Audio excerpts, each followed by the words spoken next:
ಶ್ರೀಮನ್ ನಿಜಗುಣ ಶಿವಯೋಗೀಶ್ವರರ ಕೈವಲ್ಯ ಪದ್ಧತಿ ಜ್ಞಾನ ಪ್ರತಿಪಾದನಾ ಸ್ಥಳ ಸೂತ್ರ 12. ನೋಡು ನೋಡು ನೋಡು ನೀನೆ ಪರವೆಂದು ತತ್ವಗೂಡದೆ ವಿಲಕ್ಷಣನಾಗಿ ನಿಂದು. ಇದು ಉಸಿರಾಗ್ಬೇಕು. ಈ ಚಿಂತನ ಉಸಿರ ಆಗಿ ಅದು ಅನುಭವಕ್ಕೆ ಬಂತಂದ್ರ ಬಹಳ ದೊಡ್ಡ ಅದೇ ಬ್ರಹ್ಮವಸ್ತು.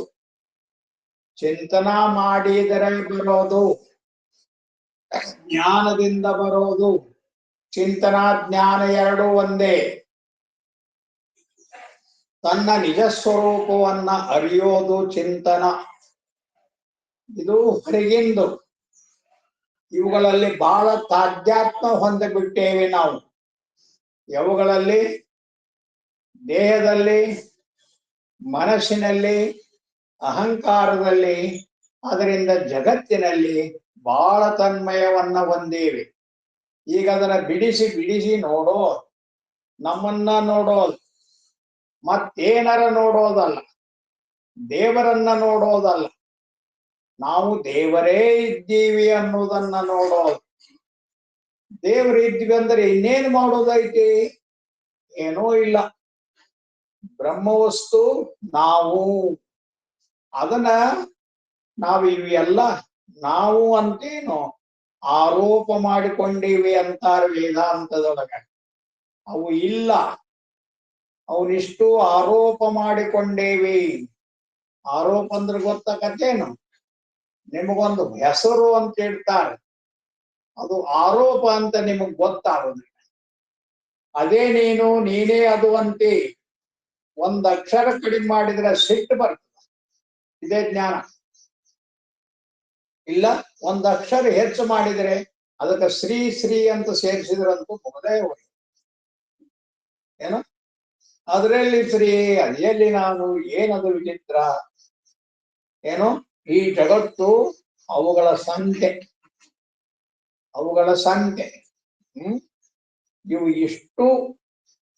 ಇವೆಲ್ಲ ಮನೋಭ್ರಮೆಗಳು. ಮನಸ್ಸು ಸ್ವತಃ ಭ್ರಮೆ. ಅಹಂಕಾರವೇ ಮೊದಲನೇ ಭ್ರಮೆ. ಅಹಂಕಾರದ ಗಟ್ಟಿಗೊಂಡಿದ್ದೇ ಮನಸ್ಸಿನ ಗಟ್ಟಿಗೊಂಡಿದ್ದೇ ಅಹಂಕಾರ. ಅವು ಎರಡೂ ಬೇರೆ ಅಲ್ಲ. ಅಹಂಕಾರದ ಆಚೆಗೆ, ಜೀವನ ಆಚೆಗೆ ದೇವರಿರೋದು. ದೇವರು ಈಚೆಗಿಲ್ಲ. ದೇವ್ರಿಗೆ ಈಚೆಗೆ ಅದಾನ ಅಂತ ಇಟ್ಕೊಳ್ರಿ. ಅವನ ಹೆಂಗ್ ಸ್ವರ್ಗತನ, ಸೊಕ್ಕತನ, ಹಸಿವು ಆಕತಿ, ತೃಷೆ ಆಕತಿ? ಹೆಂಗ ಸಾಧ್ಯ ಐತಿ ದೇವರಿಗೆ? ನಮಗಾಗಿದ್ದನ್ನ ದೇವ್ರ ಮೇಲೆ ಆರೋಪ ಮಾಡಿ ಅವನಿಗೂ ಹಸಿವಾಗಿದೆ. ಟೈಮ್ ಆಯ್ತು, ಊಟದ ಟೈಮ್ ಆಯ್ತು. ದೊಡ್ಡವ್ರು ಮಾಡ್ಯಾರ ಇದನ್ನ, ಸಣ್ಣವ್ರಲ್ಲ, ದೊಡ್ಡವ್ರು, ಬಹಳ ದೊಡ್ಡವ್ರು. ನಾವು ರಾಮಕೃಷ್ಣಾಶ್ರಮಕ್ಕೆ ಹೋಗಿದ್ವಲ್ಲ, ಅಲ್ಲಿ ಅವರು ಆರತಿ ಮಾಡ್ತಾರಲ್ಲ, ಪೂಜೆ ಮಾಡ್ತಾರೆ. ಅವರು ಸ್ವತಃ ರಾಮಕೃಷ್ಣ ಪರಮಹಂಸರಲ್ಲಿದ್ದಾರ. ಆರತಿ ಯಾರಿಗೆ ಮಾಡ್ಬೇಕು? ವೇದಾಂತದೊಳಗ ಆರತಿ ಗೀರ್ತಿ ಇಲ್ಲ. ಯಾಕೆ? ಏನೂ ಇಲ್ಲ, ಬರೀ ದೇವರು. ದೇವರಿಗೆ ದೇವ್ರ ಆರತಿ ಮಾಡೋದೇನು? ಜೀವನಿದ್ರ ಅವನ ಆರತಿ ಮಾಡ್ತಾನ. ಜೀವನಲ್ಲ ಅಂತ ತಿಳಿದಂತ ಮಹಾತ್ಮನಿಗೆ ಯಾರಿಗೆ ಆರತಿ, ಯಾರಿಗಿದು ಅಂತ ಅನುಭವವನ್ನ ನೋಡೋ. ಈಗ ನಾವಂತ ಸ್ವರೂಪರಿದ್ದೀವಿ ಅಂತ ಹೇಳ್ತಾರೆ. ವೇದಾಂತದ ಗುರಿಯೇ ನೀವು ಬ್ರಹ್ಮವಸ್ತು.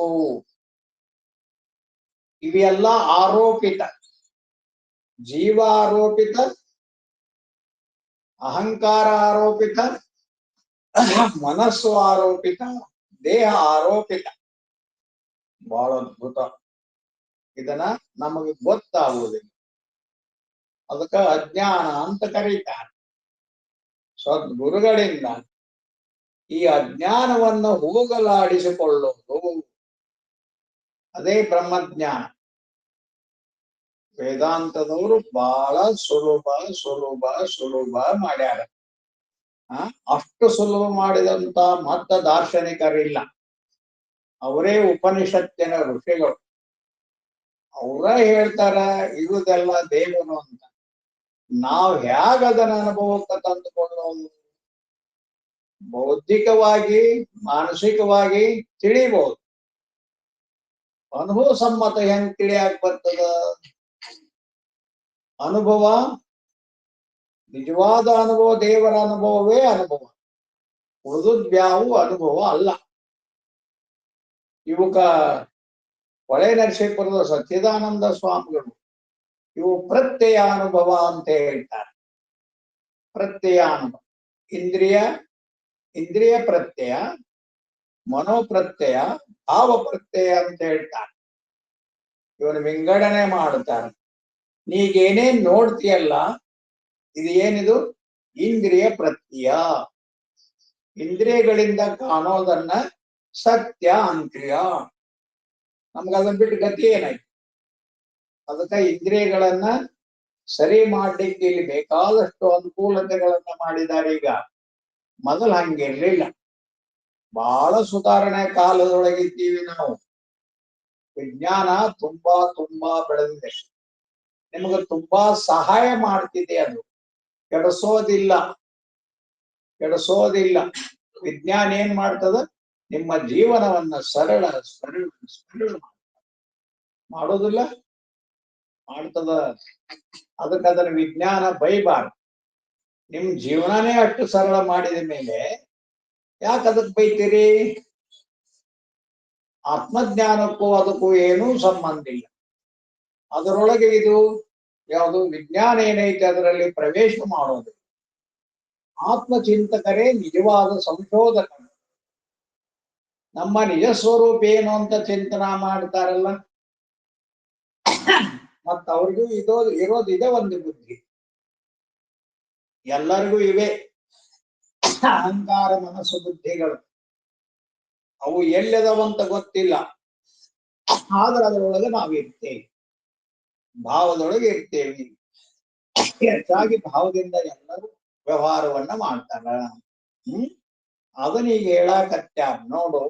ಇವು ಯಾವ ಭಾವಗಳದವಲ್ಲ, ಇಂದ್ರಿಯಗಳದವಲ್ಲ.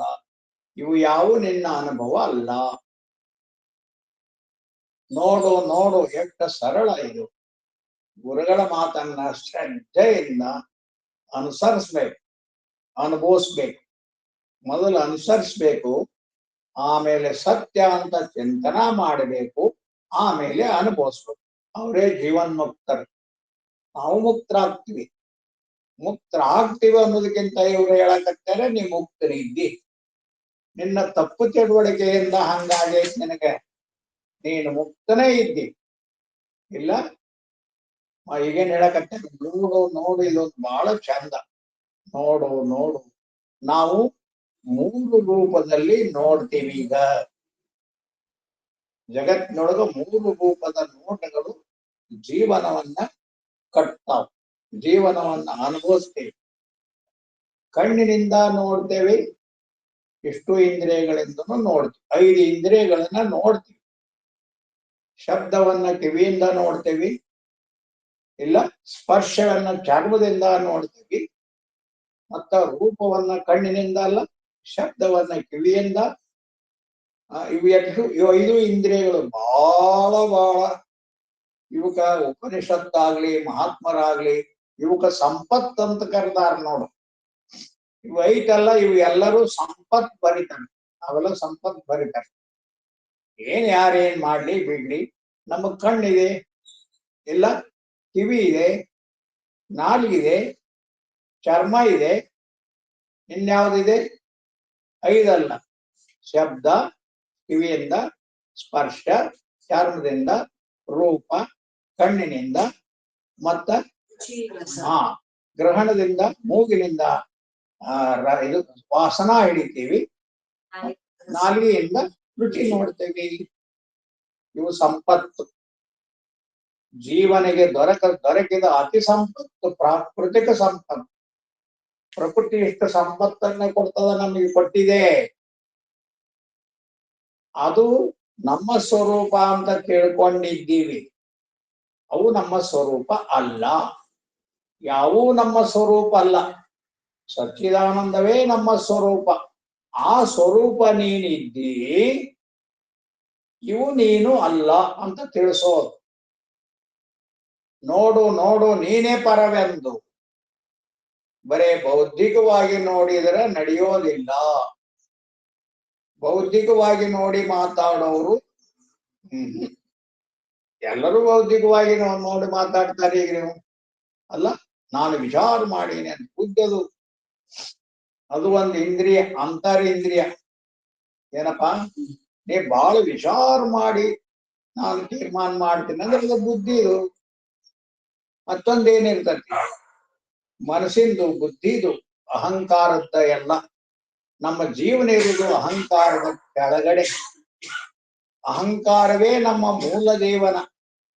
ಎಷ್ಟರ ಹೇಳಿ ಏನರಾಗ್ಲಿ ನನಗೆ ಸಮಾಧಾನ ಆಗ್ಬೇಕು ಅಂತೀರಿಲ್ಲೋ, ಆ ನಾನನ್ನೋದು ಬಹಳ ಬಹಳ ಬಹಳ ಸೂಕ್ಷ್ಮ. ಗೊತ್ತಾಗೈತಿ ಅನುಭವದು, ಗೊತ್ತಾಗುದು. ಗೊತ್ತಾದ್ರ ಅಪ್ಪವ್ರು ಹಗಲೆಲ್ಲ ಅಂತಿದ್ರು ನನಗೆ, ನೀವಿರೋದಿಲ್ಲ.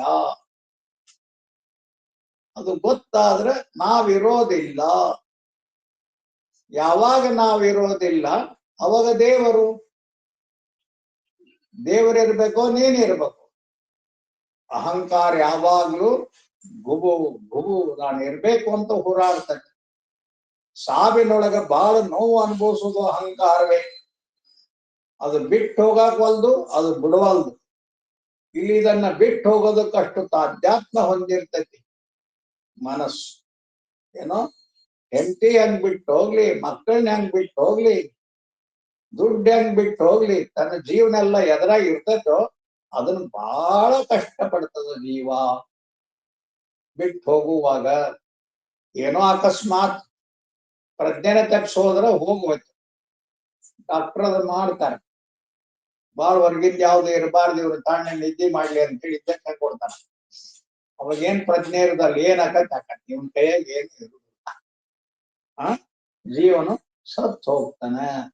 ಅವನು ಹೋಗುವಾಗ ಯಾವ ಸಂಸ್ಕಾರದಿಂದ ಯಾವ ಚಿಂತೆ ಮಾಡ್ಕೊಂತ. ಬಹಳ ಜನ ದುಡ್ಡಿನ ಚಿಂತೆ ಮಾಡ್ತಾರ, ಮರ್ಯಾದೆ ಚಿಂತೆ ಮಾಡ್ತಾರ, ಹೆಂಡತಿ ಚಿಂತೆ ಮಾಡ್ತಾರ, ಮಕ್ಕಳ ಚಿಂತೆ ಮಾಡ್ತಾರ, ಕೀರ್ತಿಯ ಚಿಂತೆ ಮಾಡ್ತಾರ. ಇವ್ರು ಹೇಳ್ತಾರಲ್ಲ ರಾಮಕೃಷ್ಣ ಪರಮಹಂಸ, ಮನುಷ್ಯನಿಗೆ ಮೂರು ಯಾವಾಗ ಅದೆಷ್ಟು ಶಾಸ್ತ್ರದ ಒಂದು ಅನುಭವದ ಒಂದು ಸಾರ ಅವರು. ಆಮಿನಿ, ಆಂಚನ, ಕೀರ್ತಿ ಎಲ್ಲವಕ್ಕೂ ಇದೆ ಹುಚ್ಚು. ಎಲ್ಲವೂ ಅದನ್ನ ನೆನೆಸ್ಕೋಂತ ನೆನೆಸ್ಕೋಂತ ನೆನೆಸ್ಕೋಂತ ಅದೇ ಸಂಸ್ಕಾರ ಗಟ್ಟಿಕೊಂಡು ಅವಾಗ ಇಲ್ಲಿದು ಬಿಡಕ್ವಲ್ಲ, ಅಲ್ಲಿ ಹೋಗಕ್ವಲ್ಲ.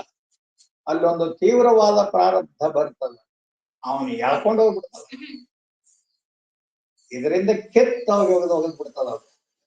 ಸೂಕ್ಷ್ಮ ಶರೀರ ಬಹಳ ಬಲವತ್ತರವಾದ, ಅದು ಇಡೀ ಪ್ರಪಂಚವನ್ನೇ ಸೃಷ್ಟಿ ಮಾಡುವ ಸಾಮರ್ಥ್ಯ ಉಳ್ಳದು. ಅವನ್ನೆಲ್ಲಾ ನಾವು ನೋಡ್ಬೇಕು. ಅವು ಯಾವ ನಾವಲ್ಲ. ನೋಡೋದು ಬಹಳ ಸುಲಭ, ಅದನ್ನ ಅನುಭವಿಸೋದು ಬಹಳ ಕಷ್ಟ. ಈ ನೋಡೋರು ನಾವು ಅನ್ನೋದನ್ನ ಅರಿತು ಅನುಭವಿಸಕ ಗುರುಗಳಿಗೆ ಅನುಭವಿಗಳಿರ್ಬೇಕು, ಅಪರಂಪಾರ ಅನುಭವಿಗಳಿರ್ಬೇಕು. ಸಣ್ಣ ಪುಟ್ಟ ಏನಂತಿರೋದು, ಸಣ್ಣ ಪುಟ್ಟ ಜ್ಞಾನ ಇದ್ದವ್ರಿಗೆ ಆಗುವುದಿಲ್ಲ. ಯಾರು ಅದು ದೇಹದಿಂದ ಮನಸ್ಸಿನಿಂದ ಸಿಡಿದು ಹೋಗ್ಬಿಟ್ಟಿದೆ.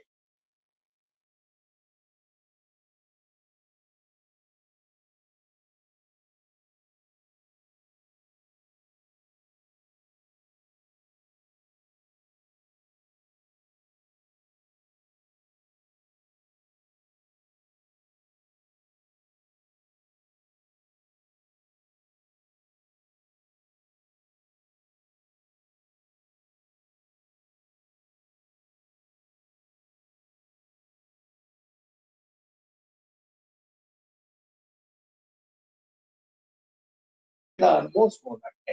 ಪ್ರತ್ಯಕ್ಷವಾಗಿ ಹೆಂಗ ಅನುಭವಿಸಕ್ ಬರ್ತದೆ. ನಮ್ಮ ಗುರುಗಳನ್ನ ನೋಡಿದಾಗ ನಮ್ಗೆ ಅವ್ರ ಒಂದು ದೇಹ ಇರ್ತದ,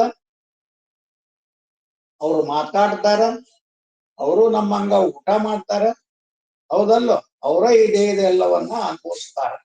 ಆದರೆ ಅವ್ರ ಅಪರಂಪಾರ ಇದರ ಜೊತೆಗೆ ಇದ್ರೂ ಸಹಿತ ಅವ್ರು ಇದರ ಜೊತೆಗೆ ಇರೋದಿಲ್ಲ. ಯಾಕಂದ್ರೆ ಆತ್ಮವಸ್ತು ಅಂತ ಈ ಬೈಲು ಎಲ್ಲದರೊಳಗೂ ಐತಿ, ಯಾರ ಜೊತೆಯೂ ಇಲ್ಲ. ಬೈಲು ಎಲ್ಲಿಲ್ಲ? ಎಲ್ಲಾ ವಸ್ತುಗಳಲ್ಲಿ ಎಲ್ಲದರಲ್ಲಿ ಅಡಕಾಗೈತಿ, ಆದ್ರೆ ಯಾವುದಕ್ಕೂ ಅಂಟಿಲ್ಲ. ಹಾಗೊಂದು ವಸ್ತು, ಅದು ನಾವು, ಅದು ಸದ್ವಸ್ತು. ಅದನ್ನ ತಿಳಿಸೋದಕ್ಕೆ ಈಗ ಈ ಸೂತ್ರಗಳನ್ನ ಹೇಳ್ತಾ ಇದ್ದಾರೆ. ಅದಕ್ಕೆ ನಿಜಗುಣರು ಎಷ್ಟು ನಿಜಗುಣರು ಯಾರಿದವರು ಧನ್ಯರು, ಪಾವನರು, ಮುಕ್ತರಾಗ್ತಾರ. ಮುಕ್ತರಾಗುವುದು ಸಾಮಾನ್ಯ ವಿಷಯ ಅಲ್ಲ. ನಮ್ಮ ಗುರುಗಳು ಹಾಗೆಲ್ಲ ಹೇಳ್ತಿದ್ರು. ಬ್ರಹ್ಮಜ್ಞಾನ ಸುಲಭ ಅಲ್ರಿ, ಬಹಳ ಸುಲಭ ಅಲ್ಲದು ಅಂತಿದ್ರು ಬ್ರಹ್ಮಜ್ಞಾನ. ಅದಕ್ಕೆ ನಾನು ಗುರುಗಳಿದ್ರೆ ಯಾಕೆ ಸುಲಭ ಅಲ್ಲ ಅಂತ ನಾನು ಅದನ್ನ ಅನುಭವಿಸುವಂಗ್ ಮಾಡುವಂತ ಗುರುಗಳಿದ್ರ ಯಾಕೆ ಸುಲಭ ಅಲ್ಲ?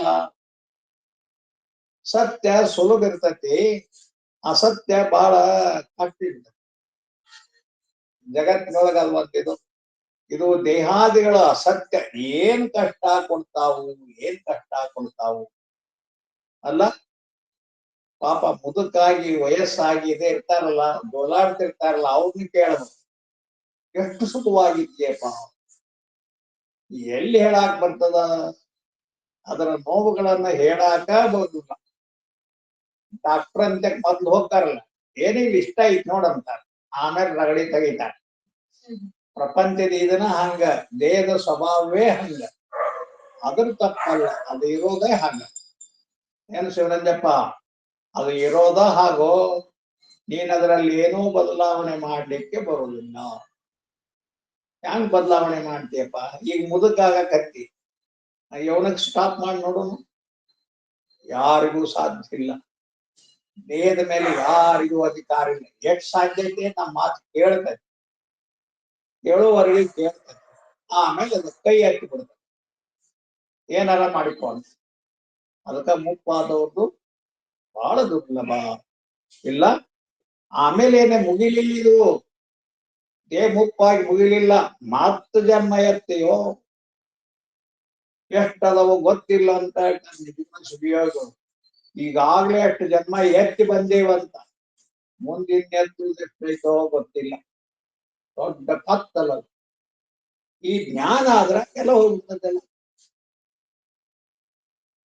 ಗುರುಗಳು ಹೇಳಿದಂಗ ನಮ್ಮನ್ನ ನಾವು ನೋಡಿದ್ರೆ ಯಾವ ಇರುದಿಲ್ಲ ಶಿವನಂಜಪ್ಪ, ಏನೂ ಇರೋದಿಲ್ವೋ. ದೇಹ ಐಟ್ ಅನ್ನೋದ ಒಂದು ಮೌಢ್ಯ ಅಂತ ಹೇಳ್ತಾರ. ನಿಜಗೊಂಡು ಹೇಳಿಲ್ಲ, ಭವಮಾಲೆ ಒಳಗಾದೆನೆಂಬುದೇ ಖುಷಿ, ನಿನ್ನ ವಿವರಿಸಿ ನೋಡು ನೋಡಿಲೆ ಜೀವನೇ. ನೋಡು, ನಿನ್ನ ವಿಚಾರ ಮಾಡಿ, ಎಲ್ಲವೂ ಹೊರಗಿನ್ನು ತೋರಿದ್ದು ಅದವಂತಿಲ್ಲ, ತೋರಿದ್ದು. ಅವ್ರು ಪದೇ ಪದೇ ಅಂತಿದ್ರು, ಸಭೆಯೊಳಗೂ ಅಂತಿದ್ರು. ನಾನು ಅವ್ರಿಗೆ ಹಂಗಂದೆ, ನೀವು ಯಾವಾಗ್ಲೂ ಹೇಳ್ತಿರ್ತೀರಿ ತೋರುವ ಸತ್ಯ ಇರುವ ಸತ್ಯ ಅಂತ. ಇದು ತೋರ್ತಕ್ಕಂತ ಸತ್ಯವೇ ವಿನಃ ಇರುವಂತ ಸತ್ಯ ಅಲ್ಲ. ದೇಹ ತೋರಿದಂತ ಸತ್ಯ, ತೋರತನು ಅಂತ ಕರೆದ ಇಲ್ಲ, ತೋರತನು. ಏನಾದ್ರು ಬಹಳ ಚಂದ ಹೇಳ್ತಾರೆ ನಿಜವಾದ ಶ್ರೀಗಳು, ಅದ್ಭುತ. ತೋರತನು, ತೋರತನು ಅಂದ್ರೇನು? ಕಂಡಿದ್ದು. ಈ ಅನುಭವಕ್ಕೆ ನೀವು ಬರ್ಲೇಬೇಕು. ತೋರತನು ಅದು ಕಂಡಿದ್ದು, ಇರೋದಲ್ಲ. ವ್ಯಾಸಪೀಠ ಕಂಡಿದ್ದು, ಇರೋದಲ್ಲ. ಅಂದಿಲ್ಲ? ಹಂಗ ದೇಹ ತೋರಿದ್ದು, ಇರೋದಲ್ಲ. ಜೀವನು ತೋರಿದವನು, ಇವರು ಮೂಲ ಪುರುಷ ಜೀವ. ಜೀವನು ತೋರಿದವನು. ಅವರು ಮೂರು ಜೀವರಾಗಿ ತೋರೋದು, ಅಡಗೋದು, ತೋರೋದು, ಅಡಗೋದು ಮಾಡ್ತಾರೆ ಅಲ್ವೇನ್? ಗುರುಗಳಿಗೆ ಅದೇ ಪದೇ ಪದೇ ಅಂತಿದ್ದೆ ನಾನು ಇಲ್ಲಿ ಬಂದ ಮೈಸೂರಿನಲ್ಲಿ. ಬಹಳ ಸುವರ್ಣ ಅವಕಾಶ ನಮಗೆ ಸಿಕ್ಕಿತ್ತು ಗುರುಗಳು, ಬಹಳ ಸುವರ್ಣ. ಏನ್ ಮಾಡಿದ್ರು, ಎಲ್ಲರೂ ಹೋದ್ರು ಮತ್ ನಮ್ಮ ಹತ್ರ ಬಂದ್ಬಿಡು, ನಡಿರಲ್ಲಿ ಅಂತನ್ನವ್ರು. ಎಂತಂತ ದೊಡ್ಡವ್ರು ಬಂದ್ರು ಅಲ್ಲಿ ನಡೀರಿ ಅನ್ನೋರು. ಇದೇ ವಿಷಯ ಅಲ್ಲಿ ನಾನು ಸೀರಿಯಸ್ ಬಂದಾಗ್ಲೂ ಇದೇ ವಿಷಯ. ನೀವು ನಮ್ಮ ನಿಜಗುಣ ಶಿವಿಗಳು ಹೇಳ್ಯಾರ ಅಂತ ತಪ್ಪವ್ರಿಗೆ ಇದು ಮಾಡ್ತಿದ್ದೆ. ಇವೆಲ್ಲ ಇಲ್ಲ ಅಂದ್ಮೇಲೆ ಇನ್ನೆಲ್ಲಿ ಭವಮಾಲೆ ಉಂಟೆ ಅಂತಿದ್ದೆ. ಅದ್ಭುತ ಜ್ಞಾನದು, ಅದ್ಭುತ ಜ್ಞಾನದು, ಅದನ್ನ ಮೀರಿದ ಜ್ಞಾನವೇ ಇಲ್ಲ. ಆ ಸೂತ್ರದಲ್ಲಿ ಎಷ್ಟು ಚಂದ ಜೋಡಿಸ್ಯಾರ ಅವರು. ಮೂರು ತನುವಿಡಿದು ತೋರುವ, ಮೂರು ಗುಣವೃತ್ತಿಗೊಳಗಾದ ಜೀವತ್ರಯದ ದೂರು ಒಡೆಯದ, ಅದು ಸ್ಪರ್ಶ ಇಲ್ಲ ಹೆಟ್ಟಾರಾಮ. ಮೂರು ದೇಹದ ಸ್ಪರ್ಶ ಇಲ್ಲ, ಮೂರು ಜೀವನ ಸ್ಪರ್ಶ ಇಲ್ಲ, ಮೂರು ಅವಸ್ಥೆಗಳ ಸ್ಪರ್ಶ ಇಲ್ಲ. ಮೂರು ತನುವಿಡಿದು ತೋರುವ, ದೇಹ ಹಿಡ್ಕೊಂಡು ತೋರ್ತೈತೋ, ಇರೋದಲ್ಲ ಅದು, ತೋರಿದ್ಯಾವುದು ಇರೋದಿಲ್ಲ. ಹೊರಗೆ ನಿಮ್ಗೆ ವ್ಯಾಸಪೀಠ ಅಂತ ತೋರ್ತೈತೋ, ಅದು ನಿನ್ನ ಮನಸ್ಸಿನೊಳಗೆ ಇರ್ತೈತೆ. ತೋರ ತನುವಿದು, ಮೂರು ತನುವಿಡಿದು ತೋರುವ, ಮೂರು ಗುಣವೃತ್ತಿಗೊಳಗಾದ ಜೀವತ್ರಯದ ದೂರು ಒಡೆಯದ ಪ್ರತ್ಯಗಾತ್ಮ ತಾನು, ನಾನು ಪ್ರತ್ಯಗಾತ್ಮ. ಇವುಗಳಿಂದ ಪ್ರತ್ಯೇಕವಾಗಿರುವ ಆತ್ಮ ಅಂದ್ರೆ ಅದೇ ಸತ್ಯ ಇರೋದು. ಇವೆಲ್ಲ ಮೇಲೆ ಮೇಲೆ ತೋರಿ ಮರೆಯಾಗ್ತಾವ, ಹಂಗ ಕಾಣಿಸ್ತಾವ.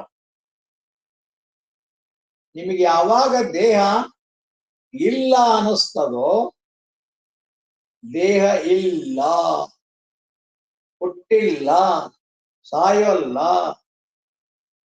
ದೇಹ ಇಲ್ಲ ಅಂತ ಯಾವಾಗ ಅನಿಸ್ತದೋ ಅವಾಗ ನೀವು ಮುಕ್ತರು. ಮತ್ತೆ ದೇಹ ಇತ್ತಂದ್ರೆ ಹೆಂಗ್ ಮುಕ್ತ ಆಗ್ತೀವಿ?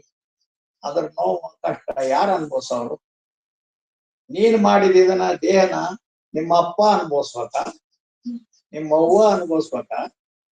ಯಾರು ಅನ್ಭವಿಸ್ಬೇಕು? ಅವು ಮೂರು ಅನುಭವಿಸುವುದೋ ಇಲ್ಲ ಅಂತ ಹೇಳ್ತಾರೆ. ಎಷ್ಟು ಅಮೃತ, ಅತ್ಯದ್ಭುತ. ಜಗತ್ತಿನೊಳಗದೊಂದು ದೊಡ್ಡ ಪವಾಡ, ಮಹಾಪುರುಷರ ವಾಣಿ ಅಪರಂಪಾರ. ನೀವು ಹುಟ್ಟೇ ಇಲ್ಲ ಅಂದ್ರಲ್ಲ, ಜೀವನ ಹೇಳುವುದು. ಭವಮಾಲೆ ಒಳಗಾದನೆಂಬುದೇ ಖುಷಿ, ನಿನ್ನ ವಿವರಿಸಿ ನೋಡು ನೋಡಿದ ಜೀವನೆ. ಇಂಥ ಎಷ್ಟು ಅಮೃತದ ಶಬ್ದಗಳಿದ್ದಾವೆ, ಇಲ್ಲಿ ವಾಕ್ಯಗಳಿದ್ದಾವೆ ಜೀವನ ಗ್ರಂಥದಲ್ಲಿ. ಅದಕ್ಕದು ಜಗತ್ ಪ್ರಸಿದ್ಧಿ. ಜ್ಞಾನದ ವೈಶಿಷ್ಟ್ಯ ಇಲ್ಲ, ನೀವು ಹಿಂಗನ್ಲೇಬೇಕು, ಇಲ್ಲಾಂದ್ರೆ ಹೋಗ್ಬೇಕು. ಯಾವ್ದು ಈ ಬುದ್ಧಿ ಬಾಳ್ ಮಾತಾಡ್ತಿರ್ತೈತೆ, ಅದು ಅದ್ರಾಗ ಐತೇನು ಅಂತ ಕೇಳ್ತಿರ್ತಾರೆ ನಮ್ಮ ಯಾರು ಬಂದು. ಆತ್ಮ ದೇಹ ದೇಹಕ್ಕೇನಾರ ಕತೆ, ಮತ್ ನೀನ್ ನೋಡ್ಕೊ, ನೀನ್ ದೇಹ ನೀನ್ ನೋಡ್ಕೊ. ನೀನು ದೇಹ ಅಂತೀಯಲ್ಲ, ಅದ ನೋಡಿದಂಗ ನೀನು. ದೇಹ ನಾನು ಅಂದೆ ಅಂದ್ರೆ ಬಿಡೋದಿಲ್ಲ. ದೇಹ ನಾನಲ್ಲ, ಅದು ಸ್ವತಂತ್ರವಾಗಿ ಇಲ್ಲ. ದೇವರೊಂದೇ ಇರೋದು, ಅದೇ ಎಲ್ಲವೂ ಆಗಿರೋದು. ಇಂಥ ಅನುಭವನೇ ಬ್ರಹ್ಮಾನುಭವ. ಅದು ನಿಮ್ಗ ಅವ್ರು ಇನ್ನೊಂದು ಬಹಳ ಭರವಸೆ ಕೊಡ್ತಾರ. ನೀವು ಅದು ಇದ್ದೀರಿ, ನೀವು ಕಷ್ಟಪಟ್ಟಾಗ್ಬೇಕಾಗಿಲ್ಲ, ನೀವು ಹಂಗದಿರೇ ಇಲ್ಲ, ನೋಡು ಅಂತ ಹೇಳಕತ್ಯಾರ. ನೋಡು ನೋಡು ನೀನೇ ಪರವೆಂದು, ನೀನೇ ಬ್ರಹ್ಮ, ತತ್ವಗೂಡದ ವಿಲಕ್ಷಣನಾಗಿ ನಿಂದು. ಈ ದೇಹ 25 ತತ್ವಗಳ ಒಂದು ಗೂಡು, ತತ್ವ ವಿಲಕ್ಷಣವಾಗಿ. ಇದರಿಂದ ಬೇರೆ ನೀನು, ತತ್ವಗಳೂ ಆಗುವುದಿಲ್ಲ, ತತ್ವಗಳಿಂದ ನಿರ್ಮಾಣವಾಗಿರುವಂತಹ ದೇಹವೂ ನೀನಲ್ಲ. ತತ್ವಗೂಡದ ವಿಲಕ್ಷಣನಾಗಿ ನಿಂದು. ಅದಕ್ಕೊಂದು ನಿನ್ನ ಅನುಭವದ ದೃಷ್ಟಾಂತವನ್ನೇ ಕೊಡ್ತೇನೆ ಅಂತ ಹೇಳ್ತಾರೆ ಈಗ. ಅಲ್ಲ, ಅದು ಇದು ಎನ್ನದೆ, ಇದು ಬಹಳ ಎಲ್ಲಾ ಸೂತ್ರಗಳು ಇಷ್ಟವೇ. ಅತ್ಯಂತ ಚಿಂತನೆಗೆ ಬಹಳ ಯೋಗ್ಯವಾದಂತಹ ಸೂತ್ರಗಳಿವೆ. ಅದು ಇದು ಎನ್ನದೆ ಇದಿರಿಟ್ಟುದು ಅದಿದು ಹೋಗುದು. ನಾವು ಯಾವುದನ್ನ ನೋಡ್ತೀವಿ, ಅವು ಏನ್ ಮಾಡಿದ್ರು ಇರೋದಿಲ್ಲ. ಅದು ಇದು ಎನ್ನದೆ ಇವೆರಡು ರೀತಿ ನೋಡ್ತೀವಿ ನಾವು. ಅದು ಅಂತ ನೋಡ್ತೀವಿ, ಇದು ಅಂತ ನೋಡ್ತೀವಿ. ಹಾಗೆ ಹೊರಗಿನ ವಸ್ತುಗಳನ್ನ ಅದು ಅಂತ ನೋಡ್ತೀವಿ, ಇಲ್ಲ ದೇಹವನ್ನ ಇದು ಅಂತ ನೋಡ್ತೀವಿ. ಹೊರಗಿನ ವಸ್ತುಗಳನ್ನ ಏನ್ ಮಾಡ್ತೀವಿ? ಕಣ್ಣಿನಿಂದ, ಮನಸ್ಸಿನಿಂದ, ಇಂದ್ರಿಯಗಳಿಂದ ನೋಡ್ತೀವಿ. ಅದು ಇದು ಎನ್ನದೆ ಎಲ್ಲವನ್ನ ನೋಡ್ತೀವಿ, ಅದು ಅನ್ನೋದನ್ನು ನೋಡ್ತೀವಿ, ಇದು ಅನ್ನೋದನ್ನು ನೋಡ್ತೀವಿ.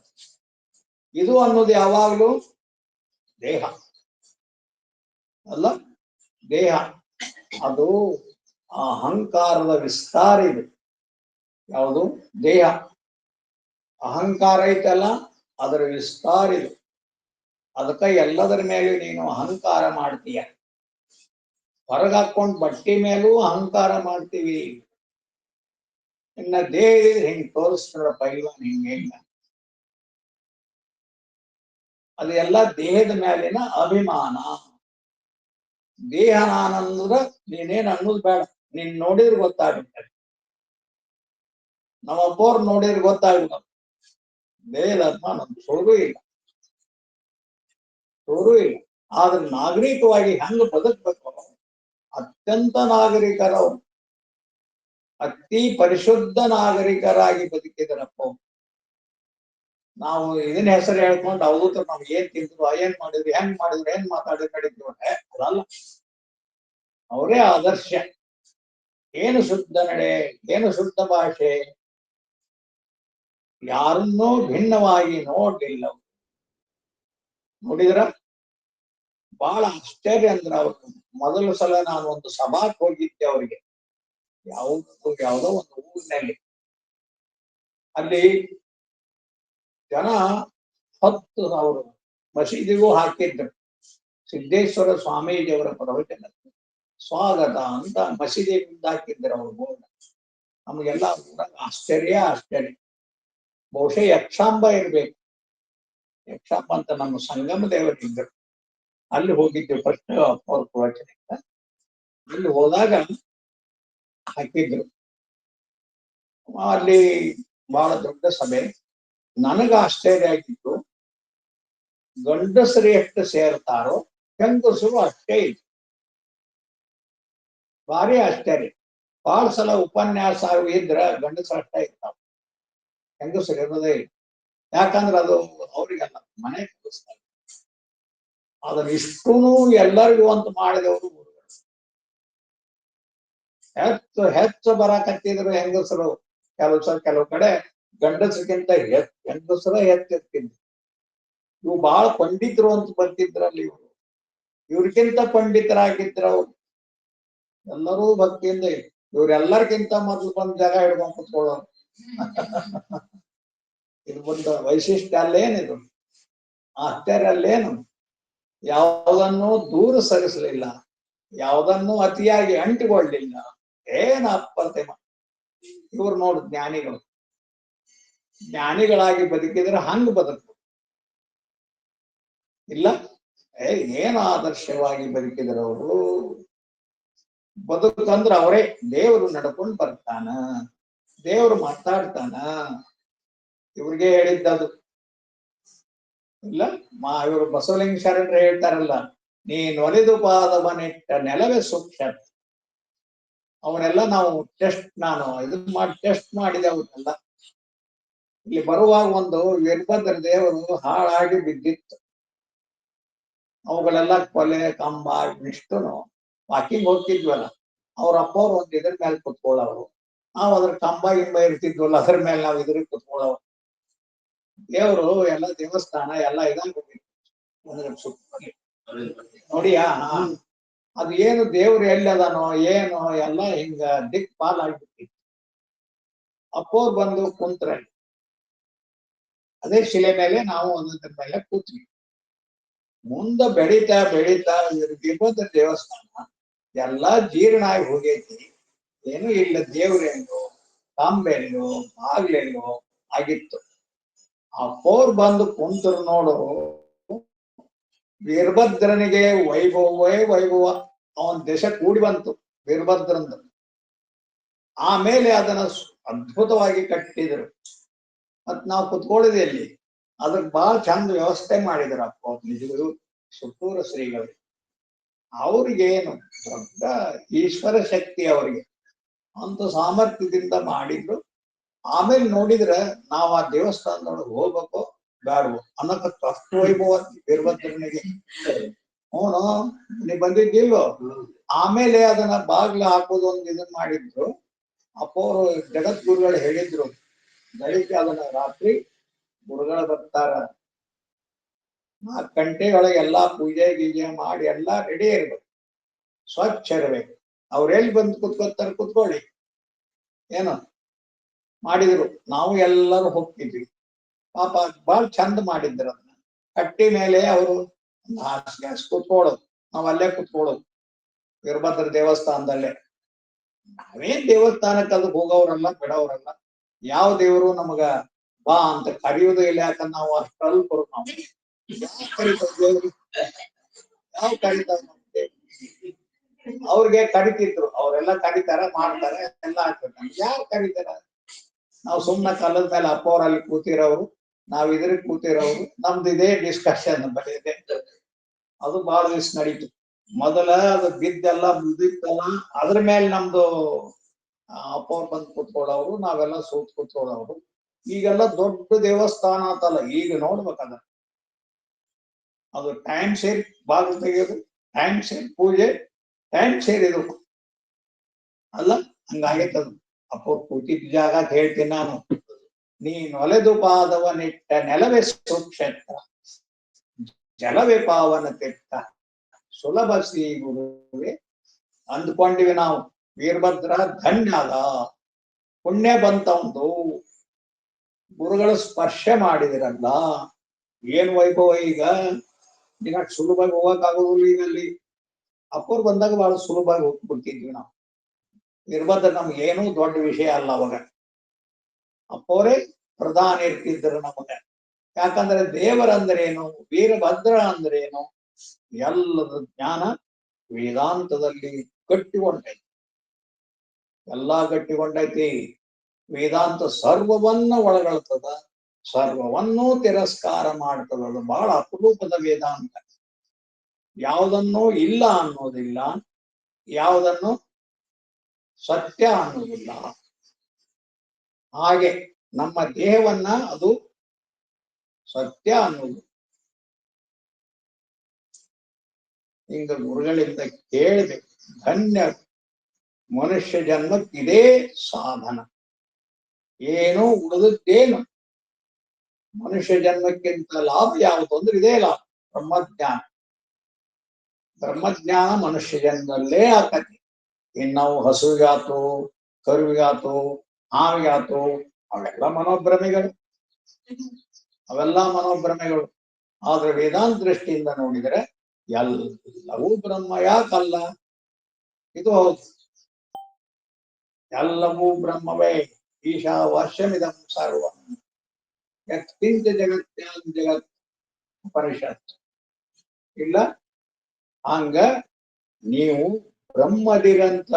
ಆದ್ರೆ ಏನ್ ಹೇಳಿದ್ರು ಸಹಿತ ನಿಮ್ಮೊಳಗ ನೋಡ್ಬೇಕು ಅಂತ ನಮಗೆ ಜೀವ ಭಾವ ಗಟ್ಟಿ ಇಲ್ಲ. ಮೊದಲ ಜೀವ ಭಾವ, ಅದರಲ್ಲಿ ಅವನ್ನ ಇದನ್ ಮಾಡಿ ನಿಜವಾಗ್ಲು ಎಷ್ಟು ಚಿಂತನಾ ಮಾಡಕ್ ನಮ್ಗೆ ಸಹಾಯ ಮಾಡ್ಯಾರಂದ್ರ ಅವರೇ ಸರ್ವಜ್ಞ. ಏನು ಮತ್ ನೀವಿರೋದು ಮೂರ ಜೀವರು ಅಂತ ಹೇಳ್ತಾರ. ಅಂಗೈಯಲ್ಲಿ ತಂದು ಕೊಟ್ಟು ಬಿಡ್ತಾರೆ. ಎತ್ತರದವರು, ಕನಸಿನವರು, ನಿದ್ರೆಯವರು, ಮೂರೇ ಜನ ತಾನೇ ನೀವಿರೋದು. ಎಲ್ಲಾ ಅನುಭವಗಳು ಮೂರಲ್ಲೇ ಇರೋದಲ್ಲ. ಅಲ್ಲ, ಈ ಮೂರು ದೇಹಗಳು ಮೂರು ತನುಗಿಳಿದು ತೋರ್ತೈತಿ, ಇರೋದಿಲ್ಲ. ನಿಮ್ಮ ದೇಹ ಯಾವಾಗ ನಿಮಗ ಇರೋದಿಲ್ಲ ಅಂತ ಅನಿಸ್ತದೋ, ಇಲ್ಲ ಅಂತ ಅನಿಸ್ತದೋ, ಅವತ್ ನೀವ್ ಯಾರನ್ನೂ ಕೇಳಬೇಡ, ನೀವು ದೇವರಾಗಿರ್ತೀರಿ. ದೇವರಿಗೆ ದೇಹವಿಲ್ಲ, ಮನಸ್ಸಿಲ್ಲ, ಅಹಂಕಾರ ಇಲ್ಲ. ಅದು ಬರೇ ದೇವರು ದೇವರು ದೇವರು. ಸಚ್ಚಿದಾನಂದ ಅದು. ಅದರ ಲಕ್ಷಣ ಸಚ್ಚಿದಾನಂದ. ಅದನ್ನ ಶಂಕರಾಚಾರ್ಯ ಇವುಗಳಲ್ಲಿ ನಾವು ಆಧ್ಯಾತ್ಮವನ್ನ ತಿಳಿಸೋದಕ್ಕ ಇವು ಯಾವುವು ನಾವು ಚಿದಾನಂದ ರೂಪ ಶಿವೋಹಂ. ಇದನ್ನ ಪ್ರಾರಂಭದೊಳಗ 30 ವರ್ಷದ ಹಿಂದಿನ ಮಾತನ್ನ ಹೇಳಾಕತ್ತೀವಿ. ಪ್ರಾರಂಭದೊಳಗ ಅಪ್ಪೋರ್ ಮುಂದ ಉಗ್ಗುಪ್ಪಿ ಹೇಳ್ತಿದ್ವಿ. ಅವ್ರು ಬಂದು ಕುಂತು ಸಾಕು. ಚಿದಾನಂದ ರೂಪ ಶಿವೋಹಂ. ನಮ್ಮ ಶಿವರಾಮ ಶಾಸ್ತ್ರಿಗಳ ಸ್ತೋತ್ರವನ್ನ ಹೇಳ್ತಿದ್ವಿ ಫಸ್ಟ್. ಅದನ್ನ ಯಾವಾಗೂ ಹೇಳ್ತೀವಿ. ವಂದನಂ ಗುರು ವೀರನೇ ನಿಮಗ ವಂದನಂ ಸುಖ ಸಾರನೆ, ಬಂದ ಎರಡರ ಸಂದು ತೋರಿದ ಧೀರನೆ ಅಲ್ಲ. ಹೆಜ್ಜೆ ಸುಕೃತವ ಮಾಡಿದೆ, ಅದರಿಂದ ನಿಮ್ಮೊಳ ಕೂಡಿದೆ, ಬಂಧವಿಲ್ಲದ ಸಹಜಾನಂದ ಪದವಿಯ ಸೇರಿದೆ. ತಂದೆ ತಾಯಿಗಳಾದರೂ ಭವ ಬಂದ ಕಳೆಯದೆ ಹೋದರು, ತಂದೆ ಸದ್ಗುರು ಶಂಕರಾರ್ಯರು ಹಿಂದೆ ನಿಲ್ಲುವ ದೇವರು. ಇದನ್ನ ಬಹಳ ಭಕ್ತಿಯಿಂದ 34 ವರ್ಷ ಹಿಂದಿನ ಸುದ್ದಿದು, ಬಹಳ ಭಕ್ತಿಯಿಂದ ಹೇಳ್ತಿದ್ದೆ ನಾನು. ಯಾಕ ಹಾಡಕ್ ಬರ್ತಿತ್ತು ನನಗೊಬ್ಬನಿಗೆ. ಅದು ಹಿಂಗ ಕಲ್ತು ಹಿಂಗೆಲ್ಲರೂ ಹೇಳಕತ್ತೀನಿ, ಇಷ್ಟೂರು ಹೇಳ್ತೀರಿ. ಈಗ ನನಗೆ ಹೇಳಿಕೊಡ್ತೀನಿ, ಅಷ್ಟು ಪಳಗಿ ಬಿಟ್ಟಿರಿ ಅದ್ರಾಗ. ನೀವು ಶಿವರಾಮ ಶಾಸ್ತ್ರಿಗಳ ಇದರಲ್ಲಿ ಅಲ್ಲಿ ದಿವಸ ಚಿಂತನೆ ಮಾಡ್ತಾ ಮಾಡ್ತಾ ಮಾಡ್ತಾ ಎಂಥದು ನಮ್ಮ ಕೈವಶ ಆಗುತ್ತೆ. ಈ ಚಿಂತನಾದಿಂದ ಇದು ಕೈವಶ, ಶ್ರವಣದಿಂದ ಅಪ್ರತಿಮ ಲಾಭ, ಅಪ್ರತಿಮ ಲಾಭ. ಅದಕ್ಕೆ ಸೀಮಾ ಕಟ್ಟಕ ಬರುವುದಿಲ್ಲ. ಯಾವುದೋ ಭಾಗವತದಲ್ಲೇ ಎಲ್ಲಿ ಒಂದು ಕಥೆ ಹೇಳ್ತಾರಲ್ಲ, ಸತ್ಸಂಗದ ಮಹಿಮೆ ಎಷ್ಟು ದೊಡ್ಡದು ಅಂತೇನೋ ಒಂದು ಕಥೆ ಹೇಳ್ತಾರೆ ಅಲ್ಲ. ಮೊದಲು ಅವರು ಏನೋ ಆಗಿದ್ರು, ಆ ಹುಳ ಆಗಿದ್ರು. ಅವಾಗ ನಾರದ ಮಹರ್ಷಿಗಳು ಯಾರೋ ಸತ್ಸಂಗದ ಭಾಗವಹಿಸಿದ್ರು. ಒಮ್ಮೆಗೆ ಗಿಳಿ ಆಗ್ಬಿಟ್ರು. ಮತ್ತವ್ರು ಇದು ಮಾಡ್ತಾ ರಾಜನ ಮಗ ಆಗ್ಬಿಟ್ರು. ಅವರು ಇವರು ಯಾರು ನಾರದ ಮಹರ್ಷಿ. ಅವರಂತ ಸತ್ಸಂಗ ಯಾವ್ದೈತಿ, ಅವರಂತ ಗುರುಗಳ ಯಾರಿದ್ದಾರೆ, ಅವ್ರು ಬರೀ ದರ್ಶನ ಕೊಡ್ತಾರ. ಅವನು ಆಗ ಇವ್ರು ನೋಡಿದ ಕೂಡಲೇ ಇದಾಗಿ ಸತ್ತ ಹೋಗ್ತಾನೆ. ಆಮೇಲೆ ರಾಜಕುಮಾರ ಆಗ್ತಾನ. ಅವಾಗ ನಾರದ ಮಹರ್ಷಿಗಳು ಕಡಿತಾರ, ಅವ್ರು ಹೆದರಿ ಬಿಡ್ತಾರೆ. ಈಗ ಅವನು ಸತ್ತು ಹೋದ್ರೆ ಏನ್ ಮಾಡೋದು? ಈಗೇನೋ ಹೇಳ್ತಾರ, ಅದನ್ನ ಬಹಳ ಚಂದ ಐತೆ ಅದ ಕತೆ. ಇಲ್ಲ ಒಬ್ಬೊಬ್ಬರ ಹೋಗೇ ಬಿಡ್ತಾರಂತ ನೋಡಿ ಕೂಡ್ಲೆ. ಇದು ಅಂತದ್ ನೋಡು, ನೀನ ಇರುವುದಂಗಾಗಿ ಬಿಡ್ತಿ, ನೀನು ದೇವರಾಗಿ ಬಿಡ್ತಿ. ಹಿಂಗ ನೋಡ್ಕೋತ ಹೊರಟ್ರ ಗುರುಗಳು ನಮ್ಮ ಕರುಣೆಯಿಂದ ನಮ್ಮನ್ನ ನೋಡಿದ್ರ ನಾವು ದೇವರಾಗಿ ಬಿಡ್ತೇವಿ. ಇದು ನೋಡೋ ರೀತಿ. ಮತ್ ನಾಳೆ ನೋಡೋಣ. ಓಂ ಪೂರ್ಣಮದ ಪೂರ್ಣಮಿದಂ ಪೂರ್ಣಾತ್ ಪೂರ್ಣಮುದಚ್ಯತೆ ಪೂರ್ಣಸ್ಯ ಪೂರ್ಣಮಾದಾಯ ಪೂರ್ಣಮೇವಾವಶಿಷ್ಯತೆ. ಓಂ ಶಾಂತಿ ಶಾಂತಿ ಶಾಂತಿ. ಪೂರ್ಣಂ ಜಗಂ ಜ್ಯೋತಿ ನಿರ್ಮಲವಾದ ಮನವೇ ಕರ್ಪೂರದಾರುತೆ. ಅನುದೇನ ಗುರುವೇನೊಳಗೂಡಿ ಭಕ್ತಿಯಲ್ಲಿ ಜನನ ಮರಣ ರಹಿತ ಜಂಗಮಗೆ ಬೆಳಗೇರಿ. ಜ್ಞಾನಪೂರ್ಣಂ ಜಗಂ ಜ್ಯೋತಿ ನಿರ್ಮಲವಾದ ಮನವೇ ಕರ್ಪೂರದಾರುತೆ. ನಾನೀನೆಂಬುದ ಬೇಡಿರಿ ಬಂಧವೇ ಪ್ರಾಪ್ತಿ ಜ್ಞಾನಿಗಳೊಡನಾಡಿರಿ. ಸ್ವಾನುಭಾವದ ಸುಖ ತಾನೇ ಸೇರುವುದು ಅನುಭವಿಸಿ ಲಿಂಗಕ್ಕೆ ಮನಮಕ್ಕೆ ಬೆಳಗಿರಿ. ಜ್ಞಾನಪೂರ್ಣಂ ಜಗಂ ಜ್ಯೋತಿ ನಿರ್ಮಲವಾದ ಮನವೇ ಕರ್ಪೂರದಾರುತೆ. ನಾನೇ ಜನ್ಮದ ಕರ್ತವ್ಯ ಮುಸುಗಿ ತಾನಾಗೆ ಬಳಲುತ್ತಿದೆ. ನಾನಾ ವಿಷಯಗಳಿಗೆ ಗುರುವೇನ ಧ್ಯಾನವೇ ಗತಿಯೆಂದು ಮನವೊಪ್ಪೆ ಬೆಳಗೇರಿ. ಜ್ಞಾನಪೂರ್ಣಂ ಜಗಂ ಜ್ಯೋತಿ ನಿರ್ಮಲವಾದ ಮನವೇ ಕರ್ಪೂರದಾರುತೆ. ಓಂ ಚೈತನ್ಯಂ ಶಾಶ್ವತಂ ಶಾಂತಂ ವ್ಯೋಮಾತೀತಂ ನಿರಂಜನಂ ನಾದಬಿಂದು ಫಲಾತೀತಂ ತಸ್ಮೈ ಶ್ರೀ ಗುರವೇ ನಮಃ. ಎಲ್ಲರಿಗೆ ನಮಸ್ಕಾರ ರೀ ಗುರುಗಳ. ಲಲಿತಾ ಮೇಡಮ್ ಹೇಳ್ರಿ ಅಮ್ಮ. ನಮಸ್ಕಾರಪ್ಪ ಎಲ್ಲರಿಗೂ. ಇವತ್ತು ಅಪ್ಪಾಜಿಯವರು 12ನೇ ಸೂತ್ರವನ್ನ ವಿವರಣೆ ಮಾಡಿದ್ರಿ. ಇಲ್ಲಿ ಹೇಳಿರುವಂತಹ ಚಿಂತನ ನಮಗ ಉಸಿರೇ ಆಗ್ಬೇಕು. ಈ ಚಿಂತನ ಜ್ಞಾನ ಎರಡೂ ಒಂದೇ. ಈ ಚಿಂತನದಿಂದನೇ ಜ್ಞಾನ ಆಗೋದು. ನಾವು ಮನಸ್ಸಿನಲ್ಲಿ ಜಗತ್ತಿನಲ್ಲಿ ಸಂಸಾರದಲ್ಲಿ ಬಹಳ ತಾಧ್ಯಾತ್ಮ ಹೊಂದಿರೋದ್ರಿಂದ ಇದು ಅನುಭವಕ್ಕೆ ಬರ್ತಾ ಇಲ್ಲ. ನಾವು ನಾಮರೂಪಗಳನ್ನ ಆರೋಪ ಮಾಡಿಕೊಂಡು ಬಿಟ್ಟಿದೀವಿ. ಈ ಜಗತ್ತು ನಾಮರೂಪಗಳ ಸಂತೆ, ಇವು ಕೇವಲ ಭ್ರಮೆ. ನಮ್ಮ ಜೀವನದ ಮೂಲವಾದ ಅಹಂಕಾರವೇ ಒಂದು ಭ್ರಮೆ. ಈ ಅಹಂಕಾರದ ಆಚೆಗಿರುವವನು ದೇವರು. ವೇದಾಂತದಲ್ಲಿ ದೇವರನ್ನುಳಿದು ಇನ್ನೊಂದು ಇಲ್ಲವೇ ಇಲ್ಲ. ವೇದಾಂತದ ಗುರಿಯೇ ನಮಗೆ ಬ್ರಹ್ಮವಸ್ತು ಅನ್ನೋದನ್ನ ಅನುಭವಕ್ಕೆ ತಂದುಕೊಡೋದು. ನಾವು ಬ್ರಹ್ಮವಸ್ತು ಅಲ್ಲ ಅನ್ನುವಂತ ಅಜ್ಞಾನವನ್ನ ದೂರ ಮಾಡುವವರೇ ಜ್ಞಾನಿಗಳು. ದೇವರ ಅನುಭವವೇ ನಿಜವಾದ ಅನುಭವ. ಇಲ್ಲಿ 3 ಪ್ರತ್ಯಯಗಳನ್ನ ಇಂದ್ರಿಯ ಪ್ರತ್ಯಯ, ಮನೋಪ್ರತ್ಯಯ ಮತ್ತು ಭಾವ ಪ್ರತ್ಯಯ ಅಂತ ಹೇಳ್ತಾರೆ. ಆತ್ಮಚಿಂತಕರು ತಮ್ಮ ನಿಜ ಸ್ವರೂಪ ಏನೆಂದು ಸಂಶೋಧನೆ ಮಾಡಿ ಅವರೇ ಮಾಡ್ತಾರೆ. ಅವರೇ ನಿಜವಾದ ಸಂಶೋಧಕರು. ಗುರುಗಳ ಮಾತುಗಳನ್ನ ಮೊದಲು ಅನುಸರಿಸಬೇಕು, ಸತ್ಯ ಅಂತ ತಿಳಿಬೇಕು, ನಂತರದಲ್ಲಿ ಅನುಭವಿಗಳೇ ಆಗ್ತೀವಿ ಅಂತ ಹೇಳಿದ್ರು. ಸಚ್ಚಿದಾನಂದ ಸ್ವರೂಪನೇ ನಾವಿದ್ದೀವಿ. ಇದನ್ನ ಬರೀ ಬೌದ್ಧಿಕವಾಗಿ ನೋಡೋದಲ್ಲ, ಅದನ್ನ ಅನುಭವಕ್ಕೆ ತಂದು ಕೊಡ್ಬೇಕು. ನಮ್ಮ ಜೀವನ ಎಲ್ಲ ಇರೋದು ಅಹಂಕಾರದ ಕೆಳಗಡೆ. ನಾವು ಬ್ರಹ್ಮ ಅಂತ ಗೊತ್ತಾದ್ರೆ ನಾವು ಇರೋದೇ ಇಲ್ಲ. ನಾವ್ ಅದೀವಿ ಅಂತಂದ್ರೆ ಅಲ್ಲಿ ಬ್ರಹ್ಮವಸ್ತು ಇರೋದಿಲ್ಲ. ಆದ್ರಿಂದ ನಾವಿರ್ಬೇಕೋ ಬ್ರಹ್ಮವಸ್ತು ಇರ್ಬೇಕೋ ಅದನ್ನ ನೀವೇ ನಿರ್ಧಾರ ಮಾಡ್ರಿ ಅಂತ ಹೇಳಿದ್ರು. ನಾವು ದೇಹಾದಿಗಳಿಂದ ಬೇರೆ ಇದೀವಿ. ಈ ರೀತಿ ನೋಡೋದು ಸುಲಭ, ಆದ್ರೆ ಇದಕ್ಕೆ ಗುರುಗಳು ಬೇಕೇ ಬೇಕು. ಆ ಗುರುಗಳು ಬ್ರಹ್ಮವೇ ಆಗಿರ್ಬೇಕು. ಗುರುವಿಗಿಂತ ಯಾರೂ ಇಲ್ಲಿ ದೊಡ್ಡವರಲ್ಲ. ಇಲ್ಲಿ ಬಯಲು ಎಲ್ಲದರಲ್ಲೂ ಇದೆ, ಆದ್ರೆ ಅದು ಯಾವುದಕ್ಕೂ ಅಂಟಿಲ್ಲ. ಹಾಗೆ ಬ್ರಹ್ಮ ವಸ್ತುವನ್ನ ನಾವು ಚಿಂತಿಸಿದ್ರೆ ಮುಕ್ತರಾಗ್ತೀವಿ. ಬ್ರಹ್ಮಜ್ಞಾನ ಬಹಳ ಕಠಿಣ ಅಂತ ಹೇಳ್ತಿದ್ರು ಅಪ್ಪೋರು. ಆದ್ರೆ ಅಪ್ಪಾಜಿಯವ್ರು ಹೇಳ್ತಿದ್ರು, ಜ್ಞಾನಿ ಗುರುಗಳಿದ್ರೆ ಅದ್ಯಾಕ ಕಠಿಣ ಅಂತ ಅಪ್ಪಾಜಿಯವ್ರ ಅಪ್ಪೋರ್ನ ಕೇಳಿದ್ರು ಅಂತ ಹೇಳಿದ್ರು. ಸತ್ಯ ವಸ್ತು ಬಹಳ ಸುಲಭ, ಅಸತ್ಯ ವಸ್ತುವೇ ಬಹಳ ಕಠಿಣ. ಈ ದೇಹಾದಿಗಳು ಅಸತ್ಯ ವಸ್ತು, ಆದ್ರೆ ಅವುಗಳನ್ನ ಅನುಭವಿಸೋದು ಎಷ್ಟು ಕಷ್ಟ. ಆದ್ರೆ ಗುರುಗಳು ಹೇಳ್ದಂಗ ನಾವು ನೋಡಿದ್ರೆ ನಾವು ಸತ್ಯವಸ್ತುವೇ ಆಗಿರ್ತೀವಿ ಅನ್ನೋದನ್ನ ಗೊತ್ತಾಗ್ತದೆ. ಇವು ಕೇವಲ ತೋರಿದ್ದು. ದೇಹವನ್ನ ತೋರತನು ಅಂತ ಹೇಳಿದ್ದಾರೆ. ತೋರತನು ಅಂದ್ರೆ ಅದು ಕಂಡಿದ್ದು ಹೊರತು ಇರೋದಲ್ಲ. ಜೀವನ ತೋರಿದವನು. ಇಲ್ಲಿ 3 ಜೀವರಾಗಿ ಇದು ತೋರ್ತದ, ಅಡಗೋದು ಮಾಡ್ತಾನೆ ಇರ್ತದೆ. ಮೂರು ಜೀವರು, 3 ಅವಸ್ಥೆಗಳು ತೋರಿದ್ಯಾವುದು ಇರೋದಿಲ್ಲ. ಅದು ನಮ್ಮ ಮಾನಸಿಕವಾಗಿ ಮಾತ್ರ ತೋರಿರ್ತದೆ. ಯಾವಾಗ ನಮಗೆ ದೇಹವು ಇಲ್ಲ ಅನ್ನೋ ಅನುಭವ ಬರ್ತದೋ ಅವಾಗ ನಾವು ಅನುಭವಿಗಳಾಗೇ ಇರ್ತೀವಿ. ನಾವು ಹುಟ್ಟೇ ಇಲ್ಲ, ನಾವು ಸಾಯೋದರೂ ಅಲ್ಲ, ಬಹುಮಾಲೆಗೊಳಗಾದನೆಂಬುದೇ ಪುಸಿ ಅಂತ ನಿಜಗುಣರು ಹೇಳ್ತಾರೆ. ನಿಜಗುಣರು ಹೇಳಿದಂತೆ ಅರಿಲೇಬೇಕು. ಇಲ್ಲಿ ದೇವರೊಂದೇ ಇರೋದು, ಅದು ಎಲ್ಲವೂ ಆಗಿದೆ. ನಾವು ಬ್ರಹ್ಮವೇ ಇದ್ದೀವಿ. ಅದನ್ನ ಸಾಧನೆಯಿಂದ ಪಡೆಯೋದಲ್ಲ. ಚಿಂತನೆಗೆ ಬಹಳ ಯೋಗ್ಯವಾದ ಸೂತ್ರಗಳಿದಾವೆ ಇವು.